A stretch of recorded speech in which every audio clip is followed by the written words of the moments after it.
ready for another Victory Monday, Keefe? Yes, bud. Yes, but. Yes, bud. Oh, this is a big yes, bud. It's a yes, bud. Yes, I'm ready for another Patriots Victory Monday. There's been a lot of these in a row. But, Jones, at what cost? At what cost, Jones? It's a Pyrrhic victory. That's what you're saying? Kinda. Yeah. There's a lot to unpack from this win. Yet another win. The Road Warriors, the Legion of Doom, that is the New England Patriots, rolls on. That's another nickname I'm trying to get going. Hasn't fully caught on yet, but I like it. We're all around it, especially if they run the table on the road. How do you not call them the Legion of Doom? No, but a win. But, man, you got guys dropping like flies. Really, both teams nonstop throughout the entire game. Some real early struggles, offense and defense. So there's a lot to pick apart, but a win is a win is a win. We know it's hard to win in the NFL. Vrabel says that. I would agree with him. And they're 10-2. Pretty amazing. 10 wins through 12 games for this New England Patriots team is wild. Early candidate for stat of the week if you want it, Keefe. Yeah, the earliest it's ever been submitted. The Patriots, their 9-game win streak under Mike Vrabel this year is the longest non-Belichick Brady win streak in Patriots franchise history. That sounds about right. There were some lean years there prior to Bill and Tom. So they're able to get that victory, which you don't want to take anything away from the victory by any means, but it was a costly win. And I don't think there's any other way to read it. As you said, I mean, yesterday was just a hard watch. That was a hard Bengals players were dropping. I was going to say Patriots players were dropping. The game kept stopping. There were flags everywhere. There were injuries everywhere. It was a hard watch. No flow. No flow. Which there's somebody you want to call if you have no flow. But there was just penalties and injuries non-stop. And everybody watching football understands that there's a risk of injury, but we try not to really think about it, right? We know that like most of these guys, when their careers are over, are going to have soup for brains, but like we don't want to think about that. We just want to enjoy the game and just like sit back and watch the big hits and the guys, score touchdowns. And every other play, somebody's down.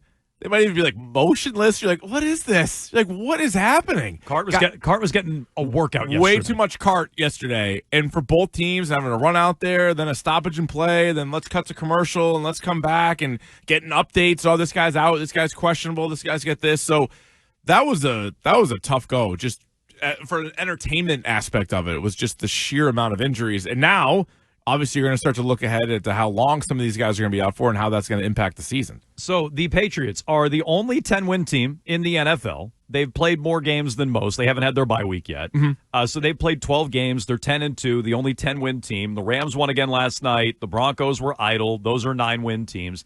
They sit atop the AFC.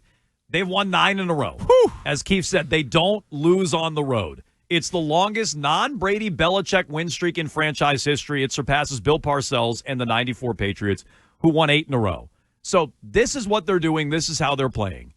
And yet, yesterday was a costly one. They lose their rookie guard, Jared Wilson, on the opening drive of the game. I think he played 3 snaps. Mm-hmm. They lose Will Campbell late in the third quarter.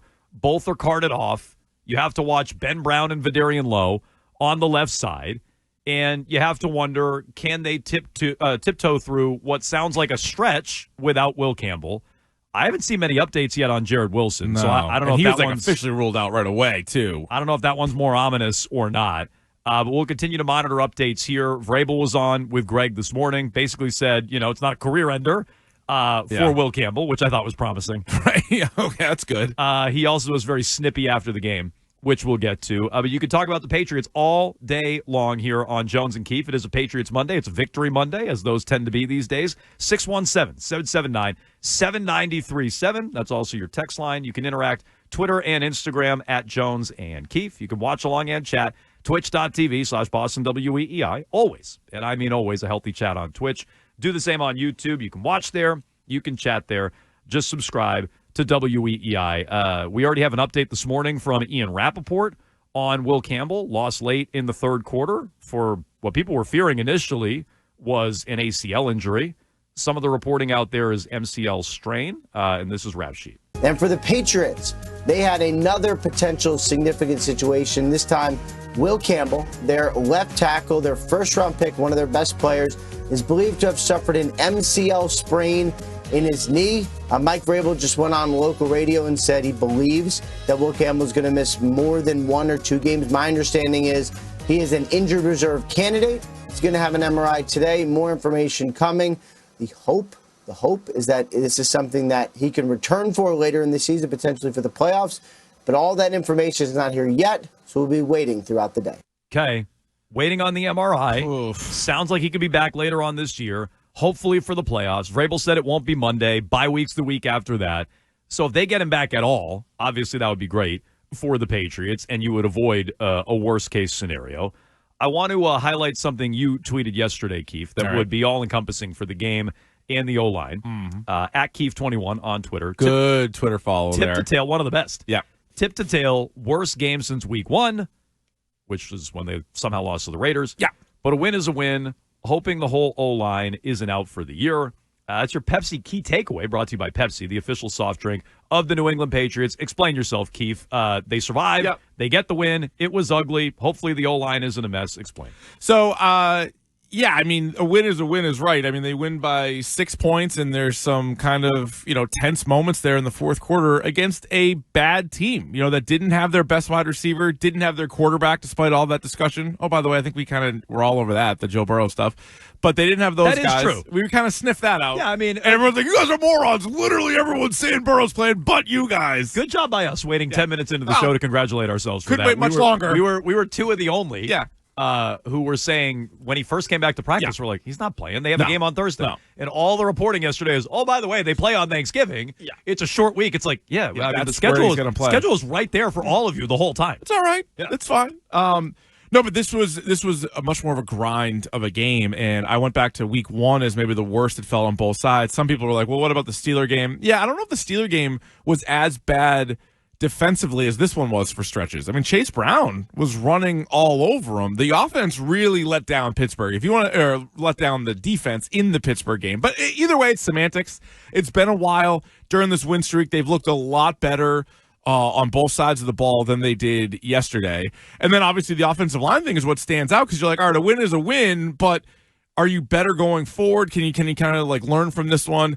Yeah, maybe you can, but if you're starting Vidarian Lowe and Ben Brown, not ideal. Also, Morgan Moses, this was more illness, so I think he'll be fine. But he also in the game was in and out. So you had at one point like 3 starters down on the offensive line. You're like, man, one of the reasons why the offense is so much better, one of the reasons Drake May is so much better, and they haven't gotten a lot of credit this year, but that's kind of the lot of the offensive line, has been those 5 guys up front. And you see the 2 rookies go down. And I'll be honest, when Wilson goes down, not ideal, but I kind of think Ben Brown is a good Band-Aid. Ben Brown reminds me of like Ryan Wendell, when you're like, goes in at guard, you don't really lose a beat, goes in at center, maybe not for 17 games, but I feel like Ben Brown's going to be okay. And not but for nothing. Lowe scares me. Okay, not for nothing. You're not going to get through the whole year healthy. No. So if you have to lose your left guard, who's a rookie, who's been fine, I wouldn't say great. I think a lot of people would say, all right, well, I mean, that sucks for him, and no one's wishing injury on anyone, but that's the kind of injury that most teams sustain. What you want to avoid is either a mountain of injuries or injuries at key spots. You lose Drake May, season over. You lose Will Campbell, and again, we don't know for how long. Rap sheet seemed positive there. I would say, listening to Drake May after the game, he seemed pretty positive about it. He's like, we'll get those guys back. Listening to Vrabel this morning, he seemed relatively positive about it. But then you looked in the locker room after the game, they seemed very down after the game yesterday. Well, I mean, towel over the head on the cart is usually not a sign that guy's coming back anytime soon. So that part kind of scares me a little bit. But we'll see. He'll get the MRI. And this is where maybe having the late bye week could actually benefit them. Because even if they put him on the IR, that means he misses 4 games. We're talking about this like with Milton Williams. Yep. He misses 4 games, but it's 5 weeks. And then what I also like, if that's the scenario, right, and I feel like that's one where maybe is pretty good, he still gets like a final tune-up game before the playoffs, right? He'd be back in time for the Miami game, week 18. Then whether they have a bye or not, he'd be ready to go for the playoffs. Well, it'd be another reason why, the 1 seed is so important. Yeah. And you are the only 10-win team in the AFC. You're only 10-win team in football. And you have the inside track on the 1 seed. So that's a reason to put some emphasis on that, getting guys healthy, making sure guys are healthy come the postseason. But I would say that's a secondary consideration given the way that it's gone down. Should yesterday's win, Keefe, change your outlook on the team? How they won. You mentioned Chase Brown got him. The struggles in the red zone, which we're going to get to. May didn't look great in that game yesterday. They played down to an opponent. Yeah. It's in the aftermath of Stephen A. and Cam and all of those antics throughout the course of the week. And then you have the injuries on top of it. Yeah. Should yesterday in any way change your outlook, like big picture outlook for this team this year? Yeah, I think it does. And I'm not going to go freak out just because it was closer than it should have been against a bad team. I'm not doing that. It is more the injuries. So Milton Williams, we all hope that he returns on time, but we don't know that. All we know right now is they felt it was necessary to put him on IR. So it wasn't a let's wait and see. Maybe he only misses 2 or 3 games, and then no. They're like he's out at least 4 games, and it's no surprise that the game Milton Williams isn't there. They have their worst game stopping the run. True. So that's a little concerning to me. And then Will Campbell, same thing. We don't really know when he's going to be back, and so Milton Williams and Will Campbell are 2 of your 6 most important players. I mean, we could do that power ranking one day or tier. But those are 2 of good tiers for tomorrow. I mean, for individual players, I mean, Drake May clearly is way out in front as the most important guy. He's his own tier. Yeah, he's his own tier. Then there's like a space.